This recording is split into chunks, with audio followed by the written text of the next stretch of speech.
Health authorities are sounding the alarm on a horror start to the flu season, with some experts warning the worst is still yet to come. Queensland has already hit a shocking new milestone, recording more cases in the first half of 2025 compared to the same time last year. Now, it's prompted a fresh warning for Aussies across the country to roll up their sleeves and get vaccinated. And for more, we are joined by Professor Paul Griffin, Director of Infectious Diseases at Mater Health Services. Good morning to you. Professor, do we know what's behind these cases spiking so much higher than last year? Look, it's always hard to know why we see what we see with the flu season, and we've had an unusual start to the year this year with a lot of flu cases over summer, which we don't typically see, and then we've seen a rise in our more traditional season now in winter with a very large number of cases, 50,000 or so recorded across the country in June alone. So, it's always hard to know why we see what we see, but what we need to focus on is what we can change, and certainly doing more to limit transmission, and of course making sure we have as many people vaccinated as possible will certainly limit the burden of the season, whatever it brings. Paul, is it your fear that this is just the tip of the iceberg and that these numbers will grow even further throughout this flu season?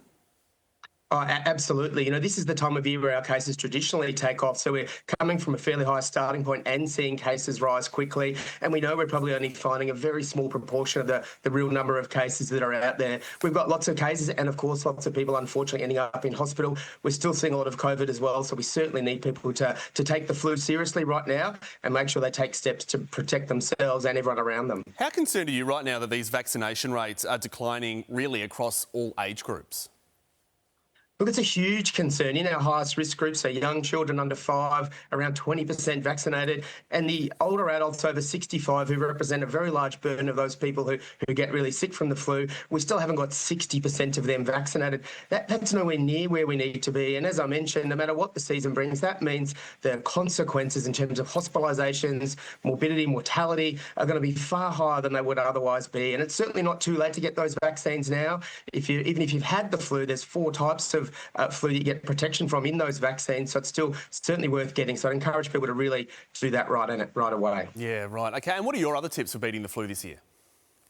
So certainly other measures to not get the flu, so things like hand hygiene, look at ventilation, masks for some people, and if you are sick, those simple things that we did really well for a little while, and I think we're doing the least of at the moment. So stay home if you're unwell, cough and sneeze etiquette, mask wearing, ventilation are important there as well. And certainly if you're vulnerable or more sick with the flu, get a test and get antivirus because they also make a difference. All great tips. Thanks for your time this morning, Professor.